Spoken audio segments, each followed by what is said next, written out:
하나님 말씀 신약성경 에베소서 1장 7절 말씀입니다.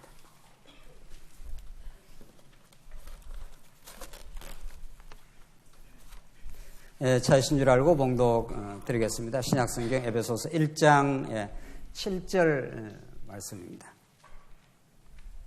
우리는 그리스도 안에서 그의 은혜의 풍성함을 따라 그의 피로 말미암아 속량 곧 제사함을 받았느니라.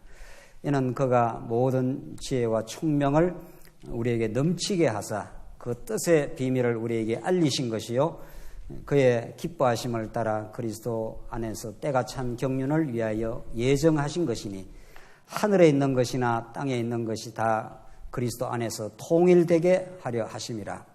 모든 일을 그의 뜻의 결정대로 일하시는 이의 계획을 따라 우리가 예정을 입어 그 안에서 기업이 되었으니 이는 우리가 그리스도 안에서 전부터 바라던 그의 영광의 찬송이 되게 하려 하심이라. 12절까지 우선 봉독드렸습니다. 우리는 지난 시간부터 신약 성경에서 교회에 관한 가장 포괄적이고 심도 있는 진리의 메시지가 담겨 있는 에베소서를 우리가 지금 지난 주간부터 상고를 해가고 있습니다.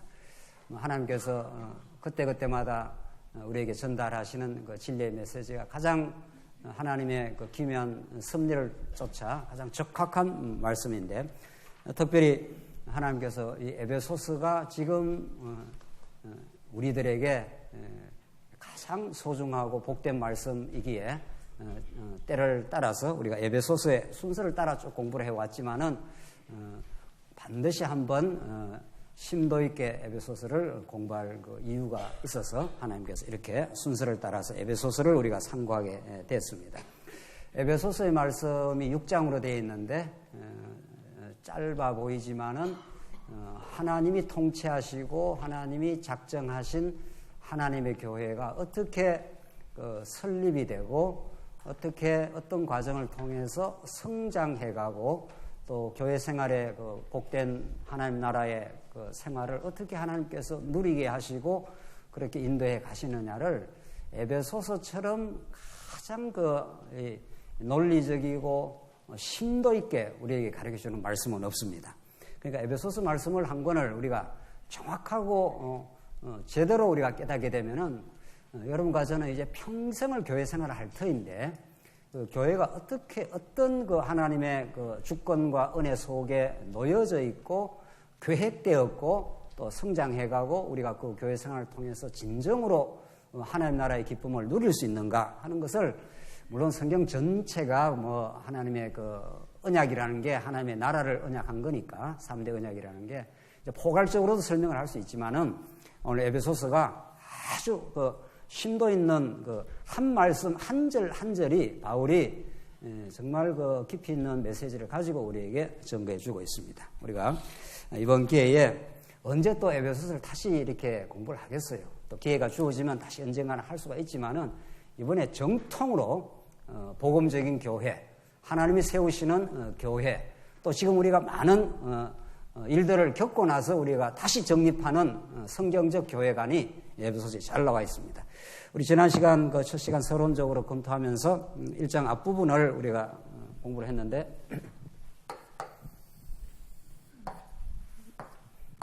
여기서 1장부터 6장까지 크게 세 부분으로 나누어져 있고 이게 전부가 그리스도에 관하여 궁극적으로 하나님이 여호와 되심에 관하여 이제 증거를 하고 있습니다. 그러니까 교회론이지만 교회에 관한 진리지만 교회를 통해서 하나님이 얼마나 주권적이고 은혜로우신 분이고 놀라운 분이신가를 증거하는 거죠. 교회를 통해서.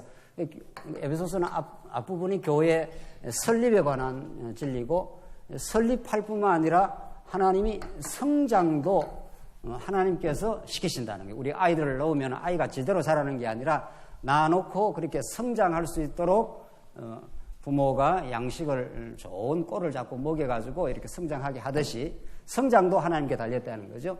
그러니까 성장한 만큼 이제 교회의 생활을 누리게 되어 있습니다. 그러니까 이 생활은 성장에 근거하고 성장은 설립에 근거하는 거죠. 하나님이 세웠기 때문에 성장이 되는 거죠. 그래서 생활 부분까지도 하나님께서 우리를 자꾸 말씀을 듣게 하시고 교회 여러 가지 연단을 통해서 우리를 강하게 만들어 가시고 점점 성장하면은 점점 교회 생활을 심도 있게 폭넓게 누릴 수가 있는 거죠. 그게 하나님의 나라니까. 의와 평강과 희락이로 특징 지어져 있는 하나님의 나라를 정말 나의 의를 노래하는 게 아니라 그리스도의 의를, 평강, 하나님이 주신 평강을 우리가 누리고 진정한 즐거움, 기쁨, 그게 희락입니다. 그것이 이제 하나님 나라의 그 특징인데, 에베소서는 이제 우리 앞부분 먼저 설립의 기초에 대해서 우리가 지금 상고하고 있습니다. 이게 1장 내용 아니, 1장 전체가 1장이 설립의 기초, 2장이 설립의 실제. 성경이 이렇게 그 논리적입니다. 성경이 이렇게 이 말 저 말을 갖다가 이렇게 하고 있는 게 아니라 하나님이 세우시는데 그 기초를 누가 놓으시느냐? 그걸 사도 바울이 이게 지금 논문 쓰듯이 정말 논문이라는 게 앞뒤가 쫙 맞아 떨어져야 되는 건데 일관성이 있어야 되는 건데 에베소서가 그렇게 되어 있습니다. 너무도 아름다운 논문처럼 되어 있습니다. 그러니까 한 귀절 한 말씀도 하나님을 증거하는데 그리스도를 증거하는데 불필요한 그 말이 끼어들어가 있지 않습니다. 그러니까 논문이라는 게 좀 수준 낮은 논문은 자꾸 뭐 말이 반복이 된다든가 불필요한 말을 자꾸 쓴다든가 이럴 때 그게 논문의 질이 떨어진다 그러지 않습니까? 꼭 필요한 단어, 꼭 필요한 문장, 꼭 필요한 그 연결고리 이렇게 해서 쫙 끝까지 문제 제기로부터 결론까지 나간단 말이죠. 에베소서 그렇게 되어 있습니다. 뭐 에베소 논문은 아니지만은 예를 든다면 그렇다는 거죠. 이렇게 성경이 완벽하게 에베소 1장부터 6장까지 하나의 메시지, 교회를 세우시는 그 여호와 하나님에 대해서 또 여호와 하나님 보내신 그리스도에 대해서 그렇게 증거하고 있기 때문에 이 에베소서의 말씀을 깨닫게 되면은 우리는 교회의 특징을 확실하게 우리가 정리를 할 수 있는 거죠. 그래서 교회 기초 가운데 먼저 우리는 성부 하나님의 예정에 대해서 기초 가운데 하나님이 만세전에 다 이렇게 디자인을 떠났다는 겁니다. 그 설계사가 집을 지을 때 처음부터 끝까지의 그 도면에서 여기는 큰 방을 하고 여기는 작은 방을 하고 화장실을 하고 그 설계사가 완벽하게 해놓지 않습니까? 그렇게 해야 그 설계 허락이 떨어지고 집 짓는 공사가 진행이 되듯이 사람도 집 하나 짓는데도 완벽할 정도로 그 설계도를 떠놓고 시작을 하지 않습니까? 그런데 하나님께서 이 어마어마한 우주와 우주 가운데 핵심인 교회입니다, 이제. 이 우주가 너무도 엄청난 광활한 세계인데 그 가운데 하나님께서 딱 그 교회를 점 찍어 놓고 교회를 우주 가운데 만물 위에 교회로 두신다고 했기 때문에 에베소 1장에 나오는데 이제 그렇게 하나님께서 가장 이 광활한 우주 가운데 가장 그 하나님의 마음을 두신 곳, 하나님의 구약식으로 말하면 하나님의 이름을 두신 성전 아닙니까? 그런 교회를 짓는데 하나님이 설계를 하지 않겠느냐는 겁니다. 마음대로 교회가 이 땅 위에 이렇게 탄생하고 뭐 없어지고 뭐 이렇게 하겠느냐는 겁니다. 하나님께서 그렇게 만세전에 그렇게 해놓으시는데 사도 바울은 옥중에서 찬송합시다. 지금 교회에 대한 이 포괄적인 설명을 하면서 사도 바울이 마음에 굉장히 그 감격이 넘쳤습니다. 옥중에 있지만은 바울이 전달한 복음에 의해서 에베소 교회가 탄생을 했고 에베소가 또 반드시 겪어야 될 시련을 지금 겪고 있고 그러나 하나님께서 그걸 통과하면서도 성장을 시킬 것이다. 설립한 교회를 하나님께서 반드시 성장을 시킬 때는 대내외적으로 연단을 겪게 하는 거니까 에베소서가 그런 에베소 교회가 지금 그런 형편에 놓여져 있습니다. 그게 오고 오는 모든 교회가 그런 거죠. 바울이 그 소식을 듣고 지금 염려할 것 없다. 하나님이 어떻게 해서 우리 교회의 기초를 놓으신지 아느냐. 그것은 창세 전에 하나님께서 이미 계획하신 일이다. 그 하나님의 계획이 불변하시고 영 불변하신 분이기 때문에 교회는 흔들림이 없다. 과정에 흔들리는 건 뿌리를 더 깊이 내리게 하려고 하나님께서 바람을 불게 할 뿐이다. 바람을 계속 불게 하면 태풍이 불면 나무가 살아남으려고 뿌리를 점점 깊이 파고 들어가지 않습니까? 뭐 그런 거나 마찬가지라는 거죠. 그래서 우리 지난 시간 하나님께서 신령한 복을 주시는데 성부 하나님이 예정하셨다. 그 한 목적은 은혜의 영광을 찬미하게 하려고. 그러니까 하나님이 그렇게 다 예정하셔서 세운 거기 때문에 여기에 인간의 공로가 끼어들 수가 없다. 그러니까 지난 시간 공부한 에베소서 이 앞부분만 우리가 공부를 성부 하나님의 예정을 해도 인간 공로를 교회에 끼어 들어갈 수가 없어요. 우리가 언제 계획한 적이 있냐 말이죠. 없단 말이죠. 하나님이 계획하시고 하나님이 때가 참에 우리 교회만 이렇게 지상에 탄생한 게 아니잖아요. 우리 신약교회로부터 시작하면 예루살렘 교회, 안디옥 교회, 에베소 교회, 빌립보 교회 이렇게 해서 그 시대마다 하나님께서 복음을 전파하는 자를 발걸음을 아름답게 하셔서 복음을 전파하게 하면 그게 교회가 탄생하고 계속 복음이 예루살렘과 유대와 사마리아와 땅끝까지 이르러 내 정인이 되게 하리라 하신 그 언약의 말씀대로 지금도 계속 이렇게 전파되고 있습니다. 우리는 우리가 몸을 담고 있는 교회를 굉장히 소중하게 생각을 하는데 그건 여전히 소중한 거죠. 그러나 우리가 에베소서 말씀에 따르면 더 포괄적인 의미의 교회는 하나밖에 없는 거니까 지역교회는 이 땅에 많이 있지만 하나인 교회를 이 땅에 하나님이 지금도 우리 한국 땅에 지금 중국 땅에 인도 땅에 지금 북한에 이렇게 하나님 세우고 있습니다. 북한에 있는 지하교회 성도들이 얼마나 지금 정말 간절하게 그 고난과 고통 속에서 그 기도가 하늘에 아마 닿았을 겁니다. 지금. 그러니까 지금 우리 김정은 지도자 동지가 마음을 열고 뭐 이렇게 지금 돼가고 있잖아요. 우리 평양 가서 언제 가서 사경할 날이 오지 않겠어요? 그렇게 안 믿어지는가 보죠? 예, 뭐, 하나님께서 그렇게 하나님께서 이 땅 위에 하나님의 교회를, 이 보편적인 신령한 교회를 세워가는 가운데 하나님께서 우리가 몸을 가지고 있기 때문에 여기에 또 교회가 필요하기 때문에 이렇게 우리 교회를 세워주신 겁니다. 그 하나님을 우리 찬송하자. 그분이 우리를 하나님의 백성이 되게 할 뿐 아니라 하나님 나라 속에 우리가 들어와 있지 않느냐. 우리는 세상에서 범죄하고 몸부림치고 자기 욕망을 이루려고 갈등했던 우리들을 거기서 건져내어 하나님의 나라인 교회로 우리를 뽑아낸 거죠. 에클레시아 하는 게 그런 뜻입니다. 신약 성경에 교회라고 번역한 에크라는 말이 이렇게 밖으로 이런 말이란 말이죠. 그 안에 있는 그 사람들을 우리를 밖으로 이렇게 건져낸 거예요. 건져내가지고 이 빛의 나라로 하나님의 나라로 교회로 이렇게 인도했다. 두 번째로 오늘 설립의 두 번째가 성자 하나님의 구속인 거죠. 성자 하나님의 구속. 기초 작업을 하고 있는데 첫째 성부 하나님의 예정, 그 다음에 둘째 성자 하나님을 보내셔서 두 번째 기초를 놓았다. 7절 우리는 그리스도 안에서 그의 은혜의 풍성함을 따라 그의 피로 말미암아 속량 곧 죄 사함을 받았느니라. 과거사입니다. 앞으로 이렇게 해서 우리가 잘 믿고 하면은 죄 사함을 받을 것이다. 이런 게 아니라 이미 만세전에 하나님의 계획을 따라서 예수님이 보내주실 것을 우리가 지금 21세기 여기 살고 있는데 우리 입장에서는 예수님이 과거사가 되었고 구약의 성도 입장에서는 예수님은 미래사입니다. 그러니까 메시아 대망 구약 성도들이 메시아가 오실 것을 기대했고 우리는 오신 예수를 지금 믿음 안에서 수용하게 된 거죠.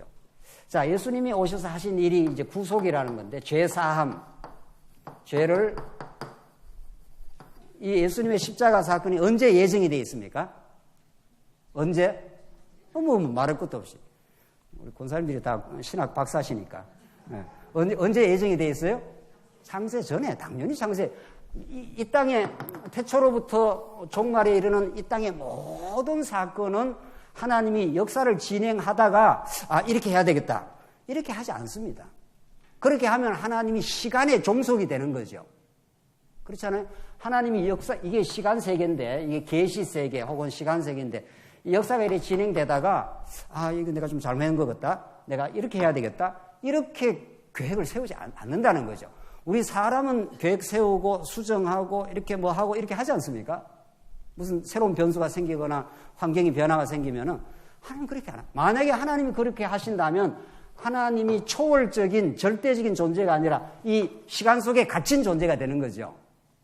그렇지 않겠어요? 그러니까 역사 가운데 태초로부터 종말까지 일어나는 모든 사건은 언제 이미 계획이 되어 있다고요? 창세 전에 하나님의 뜻 안에 이미 계획이 된 거예요. 자, 그렇다면은 예수님의 십자가 사건도 언제 계획이 되어 있다고요? 예수님 십자가에서 못 박아 죽게 하시고 3일 만에 부활하게 하시는 것을 하나님이 계획 안 해놓은 것이 될 리가 없잖아요. 그렇잖아요? 사도행전에서도 하나님의 예정하신 뜻을 이루려고 우리가 이승에 모였나이다. 다 그렇게 고백을 하듯이.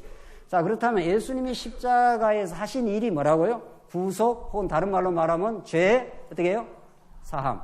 그러니까 예수님이 이 땅에 죄를 사해주러 오신 것인데, 그게 이미 예정이 되어 있는 건데, 만약에 아담을 지었잖아요.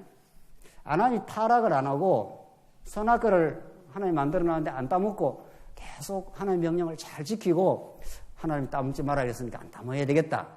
이렇게 안 따먹고 있다. 이래 되면 하나님이 어떻게 하시겠어요? 뭐 계속 안 따먹었다. 예컨대 계속 안 따먹어버렸다. 안 따먹으면 어떻게 되나요? 그럼 하나님이 어떻게 생각을 하실까 이 말이죠. 만약에 안 따먹고 계속 하나님 명령을 잘 지키고 안 따먹고 있다 이러면 하나님 입장이, 하나님은 누구를 보내야 되는데 예수를 보내야 되는데, 예수를 보낸다는 건 죄가 발생을 해야 죄를 사할 거 아닙니까? 뭐 죄도 발생이 안 됐는데 예수님을 보낼 수가 없잖아요. 너무도 이건 자명한 진리지요. 예수님의 십자가 사건이 예정되어 있으면 뭐도 예정이 되어 있다고요? 아담이 뭐 하는 것도, 타락하는 것도, 타락해서 죄인이 되는 것도 어떻게 되어 있다는 겁니까? 너무 박사니까 우리 권사님들을 다 신학 세미나로 다 보내야 돼요. 그래서 한번 발표를 한번 시켜야 되죠. 그러니까 우리가 지금 알고 나면 너무도 단순한 건데, 그리고 그건 너무도 깊은 진리를 갖고 있는 건데, 십자가 사건이 예정되어 있으니까 당연히 따라서 이 죄가 발생을 해야 죄를 없앨 거 아니에요. 죄를 속해줄 거 아니냐고요. 그 아담이 만약에 죄를 안 짓고 계속 하나님 뜻을 지킨다고 계속 에덴 동산에서 침은 꼴깍꼴깍 하면서 안 따먹고 있으면 그 하나님 입장이 얼마나 난처하시겠어요. 하나님께서 이걸 우리들로 하여금 깨닫게 하신 거죠. 맞아. 정말 이 타락이라는 게 하나님의 절대 주권적인 섭리 가운데, 우리 오전 시간에도 그 다윗의 범죄와 그 회개, 새로운 그 연단, 이런 걸 우리가 지금 공부하지 않습니까? 다윗이 그 바세바의 범죄 사건이 없이 그냥 다윗의 승리로 딱 나라가 끝났으면은 그걸 우리가 좀 기대를 하지 않습니까? 그런데 하나님께서 그 나라가 잘 건립되고 나서 바세바 사건이 일어납니다. 그래서 엄청난 수렁으로 들어가게 되고 다윗이 많이 하나님 앞에 깨닫게 되고 고백하게 되고, 그리고 진짜 은혜를 깨닫는 거죠. 정말 하나님의 언약의 신실함을 깨닫는 거죠. 그래서 이 죄라는 이 현실이, 이 타락해서 죄가 발생한 것은 이것 때문에 우리가 현실적으로 많이 고통도 겪고 갈등도 겪고 이 죄 때문에 그런 겁니다. 돈 때문에 그런 게 아니고, 세상의 어떤 조건 때문에 그런 게 아니고, 그 밑에 뿌리 있는 하나님과 같이 되고자 하는 죄 때문에 이 세상에 다 고통과 어려움이 발생한단 말이죠. 그렇게 해서 하나님이 이 죄를 십자가에서 죄 사해 주는 거죠. 그래서 하나님이 아담 타락을 하나님이 모르셨던 것도 아니고 못 막는 것도 아니고, 그렇잖아요. 만약에 모르셨다면 전지하지 아니하시고, 만약에 막을 수 없었다면 어떻게 해요? 전능하지 않는 분이신 거죠. 그래서 이 아담 타락이 하나님의 계획 가운데 그 십자가를 통해서 하나님의 무한한 은혜의 영광을 드러내게 하시려고, 교회의 기초가 되게 하시려고, 이런 말이죠. 지금 이게 우리가 성경에서 확인되고 깨달아졌다는 것은 너무도 우리를 자유의 세계로 인도하는 거죠. 맞아. 우리의 과거의 그 때로는 갈등과 범죄, 그 모든 것들이 결국은 십자가에 나타난 하나님의 그 은혜를, 여러분과 제가 그걸 깨닫게 하여 은혜의 영광의 찬미가 되게 하시려고 하나님께 인도하셨다는 겁니다. 이렇게 안 풀면 성경이 근본적으로 풀리질 않는 거죠. 자, 그래서 오늘 이 부분이 바로 그런 그 맥락 속에 있습니다. 7절 다시 한번 보십시다. 우리는 그리스도 안에서, 사도 바울이 그리스도 안에서 이걸 얼마나 강조하는지 모릅니다. 이미 여러분과 저의 존재가 그리스도 밖에서 규정되는 정체성을 가진 게 아니라 우리의 정체성은 그리스도 안에 하나님께서 우리를 이미 딱 묶어놨다는 겁니다. 그러니까 어떤 그 사단의 도전도 그리스도 안에 들어있는 우리 영혼을 낚아채울 수가 없는 거죠. 그리스도가 주권자니까. 그리스도 안에서 그의 은혜의 풍성함을 따라. 모든 건 다 은혜입니다. 그 은혜가 얼마나 놀라운가 하면 풍성하다는 거예요. 은혜가 넘친다는 거예요. 부모님의 은혜도 우리가 노래를 그래 하잖아요. 바다와 같이 이렇게 넓다 그러는데 부모님이 인간 부모의 은혜도 그렇게 노래를 부르는데 뭐 하나님의 뭐 은혜라 이로 말할 수가 없는 거죠. 그것을 뭐로 드러낸가 하면 풍성함을 따라 그의 피로 말미암아 속량 곧 제사함을 받았느니라. 자, 이게 예수 피입니다. 이게 예수님이 십자가에서 흘리신 피예요. 예수님이 보혈의 피라 그러잖아요. 그러니까 우리가 질문을 이렇게 할 수 있죠. 예수님이 꼭 십자가에 돌아가셔야 되느냐? 십자가에 안 돌아가시고 하나님이 모든 심판자와 주권자인데 죄 없다. 하나님이 모든 주권자이고 심판자입니다. 영원히 심판자입니다. 그 심판자 마음대로 하시는 거죠. 옛날 왕도 옛날에 절대 주권적인 그 군주인 왕이 범죄를 아무리 했어도 사면령을 내리면은 그 백성의 죄가 사해지는 겁니다. 그걸 따라가지고 요즘에 대통령들도 왕은 아니지만은 8.15 이렇게 되면은 무슨 사면령 해주지 않습니까? 대통령보다 더 강력한 게 과거에 이조 시대 때 무슨 왕이 사면령을 내리면 아무리 죄가 많아도 죄 없다 해주면 없는 거죠. 그렇게 하듯이 하나님이 만약에 이 십자가 사건을 정해놓지 아니하시고 영원 안에서 뭐 범죄했다 칩시다. 아담이 뭐 죄 없다. 하나님이 심판자니까 죄 없다 하면 죄 없어지는 겁니다. 그걸 왜 그렇게 판단 내립니까? 아무도 의의 제기 못합니다. 옛날에 왕한테 어떤 사람을 사면해 줬는데 어떤 신하가 있다가 왕이시여 왜 이 사람이 죄가 많은데 그 사면을 해줍니까? 만약에 문제 제기했다가 어떻게 되는 겁니까? 저놈의 입을 닫아라 이러면 어떻게 되는 거예요? 그럼 그 사람이 그 감옥 가는 겁니다. 그걸 왕이 절대 권한을 가지고 있다 합니다. 그게는 토를 달 수가 없고 이 제기가 불가능합니다. 그 절대적인 권한이니까. 하물며 하나님이신데 하나님이 그 권한이 없겠느냐고요. 그런데 하나님이 그렇게 죄를 속해주는 게 아니라 어떤 방식으로 하셨다는 겁니까? 하나님이 하시는 방식으로 한 거죠. 어떻게? 십자가라는 방식으로 피를 흘리심으로 이렇게 되는 겁니다. 우리가 피를 조금만 흘려도 엄청 우리가 마음이 아립니다.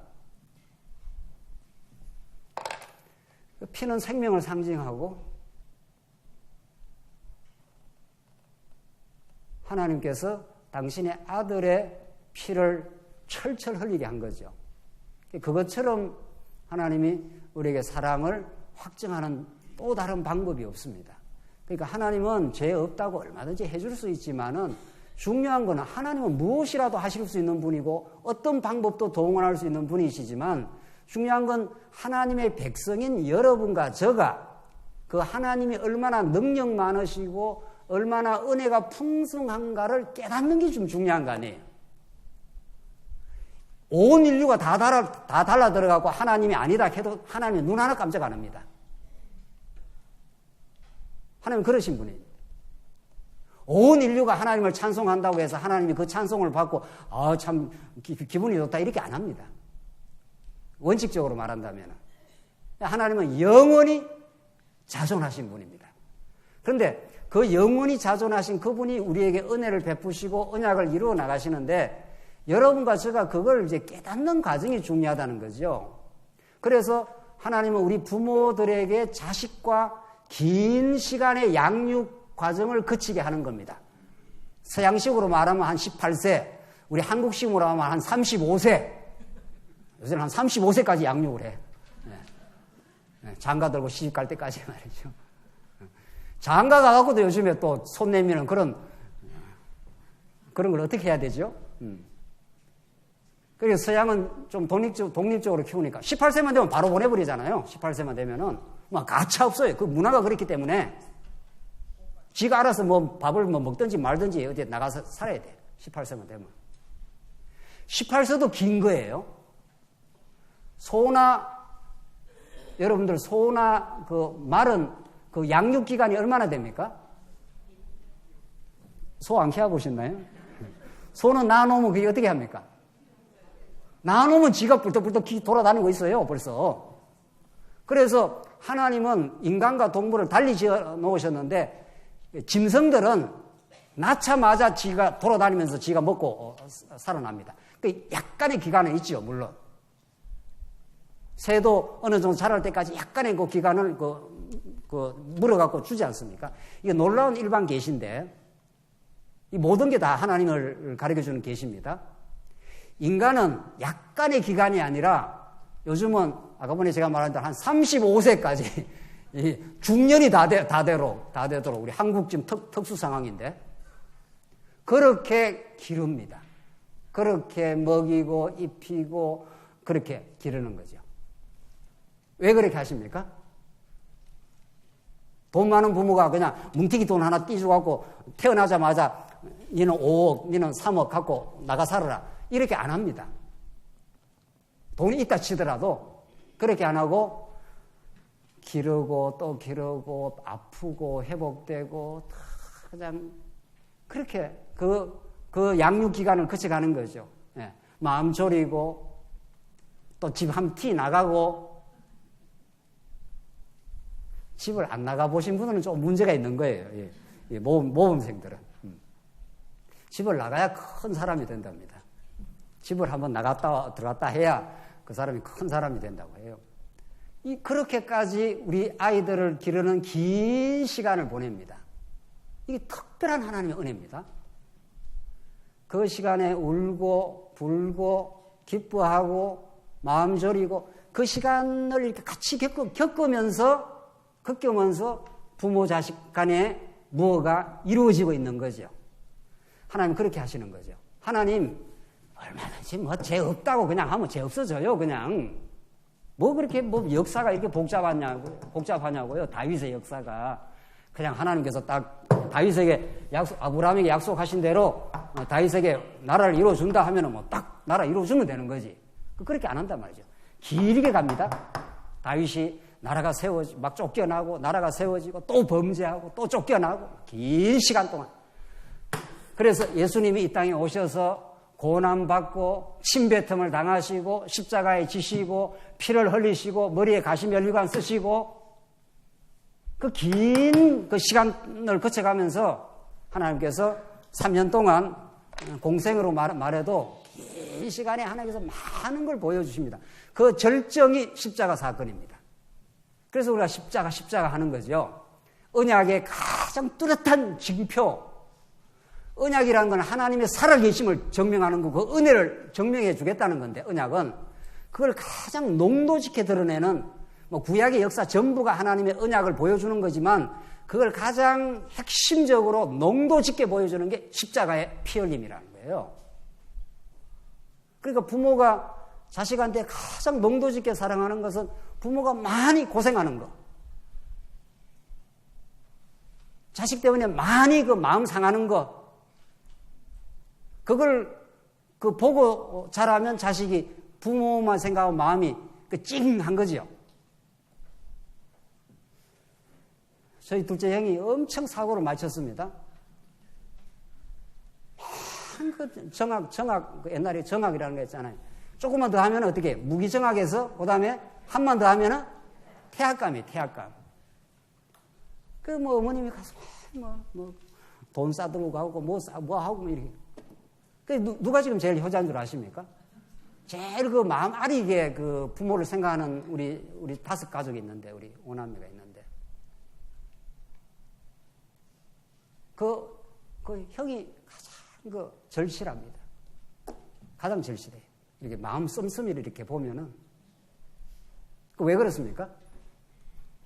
어떤 추억과 역사가 있어서 그렇습니까? 그냥 가슴 아픈 거예요. 부모는 생각하면. 부모한테 못 박은 거 생각하면. 그래도 끝까지 그 어려운 시절에 말이죠. 그러니까 하나님께서 우리에게 하나님 은혜가 풍성합니다. 하예와 같이 넓습니다. 하나님 은혜는. 예. 이 먹물로, 하늘을 두루마리 삼고 바다를 먹물로 삼아도 하나님의 그 은혜를 다 우리는 기록을 못합니다. 그것을 이런 십자가의 피 흘림의 방식을 통해서, 예수 피를 통해서 우리에게 보여주신 거죠.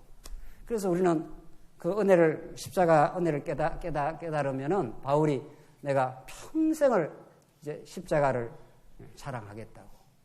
그걸 사도 바울이 그걸 놓을 수가 없는 겁니다.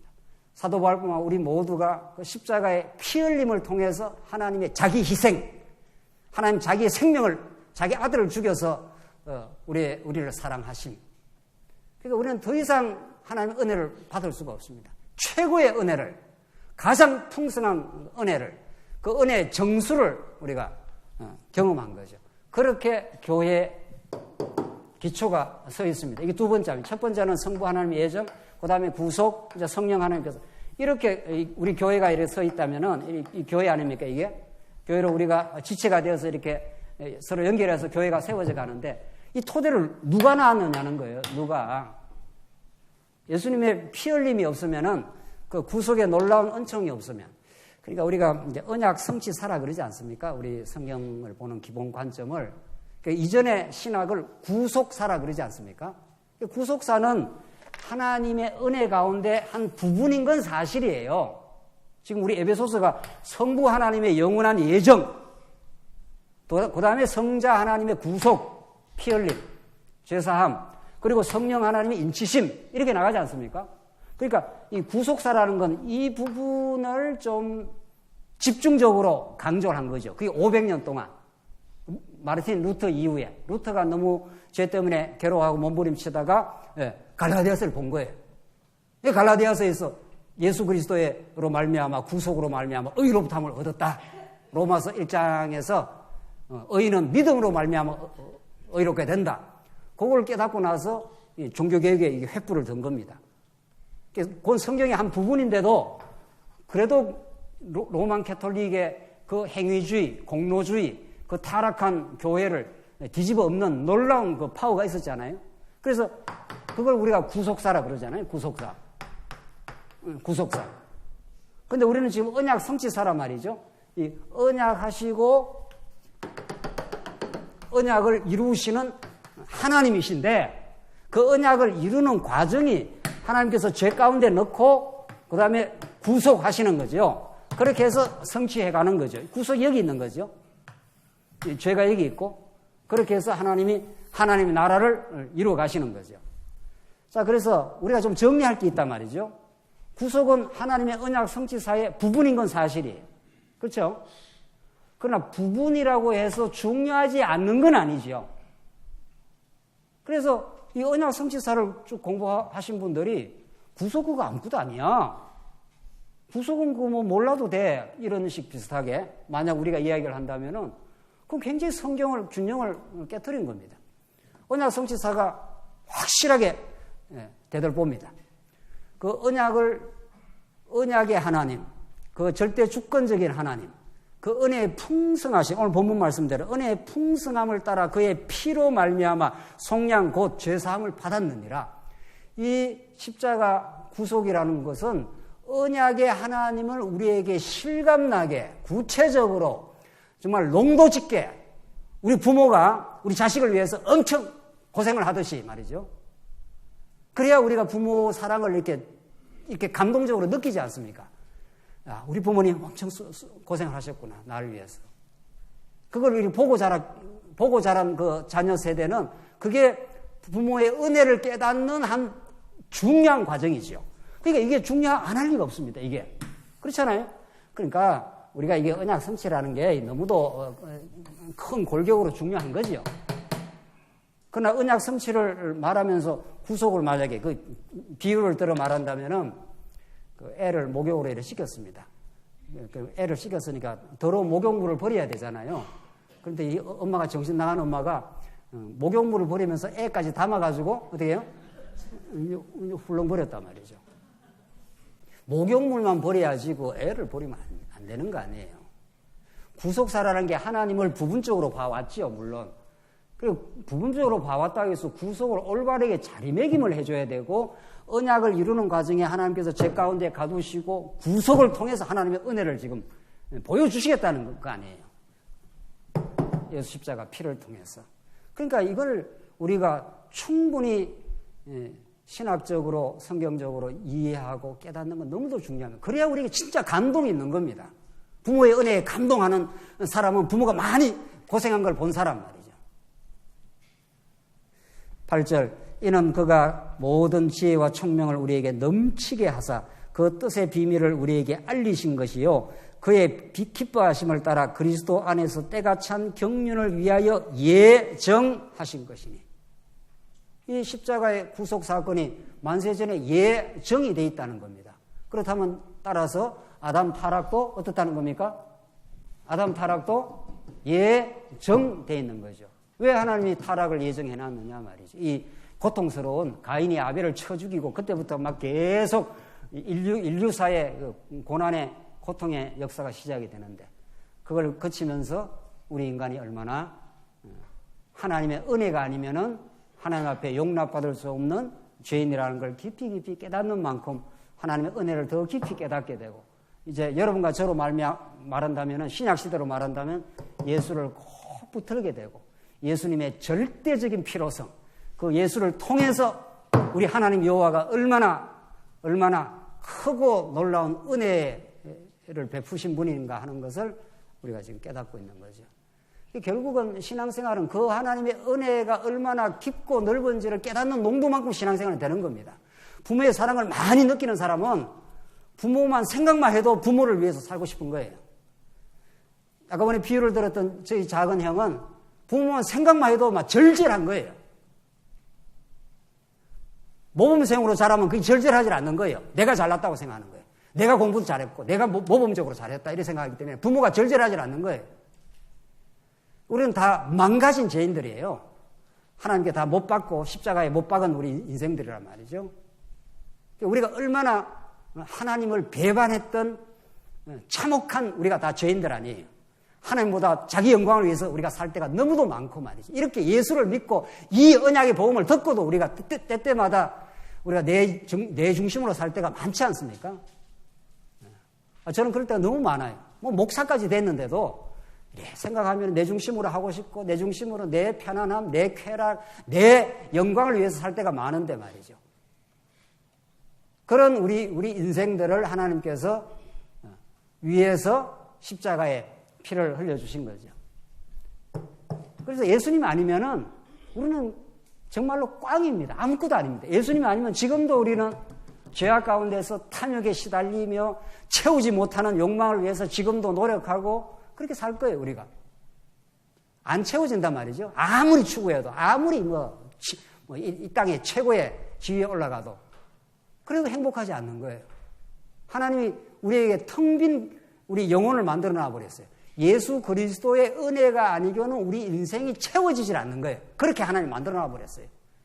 그게 태초에 하늘과 땅을 지었는데 땅이 혼돈하며 어떻게 해요? 공허하며 허감이 깊음 위에 있더라. 그걸 사도 바울이 인간의 영혼으로 딱 대입해서 설명하잖아요. 거기다가 뭐를 집어넣어야 됩니까? 그 텅 빈 그 영혼 속에다가 뭐를 빛이 있어라 하시면 빛이 오시고 예수 그리스도의 은혜가 우리에게 채워지면은 우리가 그냥 은혜에 충만한 겁니다. 그렇잖아요? 지금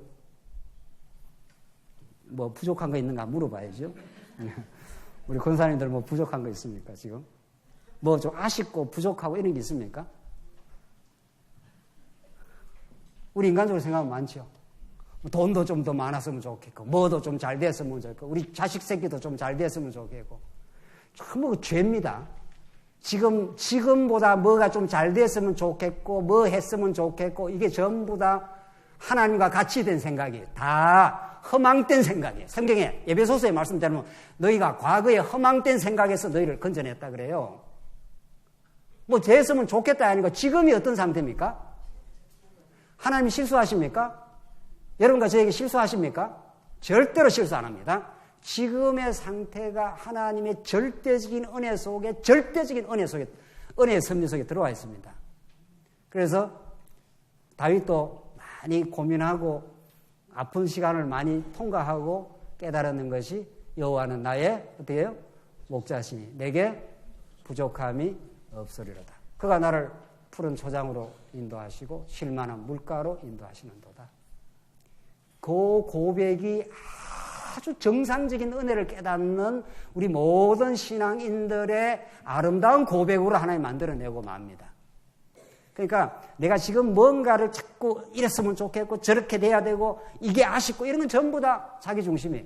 죄라는 거는 뭐 범죄하고 남 물건 훔치고 사람 때려 죽이고 그건 범죄긴 범죄지만 그 범죄보다 더 무서운 범죄는 내가 하나님 자리에서 판단하는 겁니다.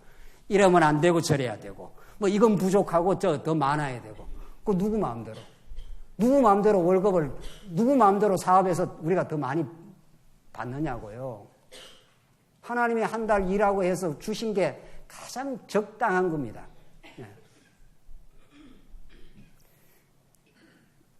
아무리 적당하다 해도 또 집에 가면 적당하지 않죠. 네. 저도 그 유혹을 못 들쳐내. 조금만 더 좀 뭐가 됐으면 좋겠다. 이런 게 있잖아요. 날마다 우리는 영적인 싸움을 하고 있는 겁니다. 그때 말씀이 들어오면 충분해. 지금까지 충만한 은혜 가운데 살아왔어. 그 천국을 누린다는 게 그런 겁니다. 말만 언약 성취해 하나님. 실제로 우리가 누린다는 건 맞아. 충만한 은혜 속에 들어와 있어. 하나님 절대로 실수하지 아니하시고 오늘 본문의 말씀대로 때가 찬 경륜을 위하여 하나님께서 예수 그리스도를 예정하신 것이니 10절에 하늘에 있는 것이나 땅에 있는 것이나 다 그리스도 안에서 통일되게 하려 하심이라. 어마어마한 이야기를 지금 하고 있는 겁니다. 예수님 십자가 사건은 하늘에 있는 것이나 하늘 신령한 거, 아름다운 거, 땅에 있는 거, 땅은 다 죄 가운데 있는 거예요. 땅에 있는 거.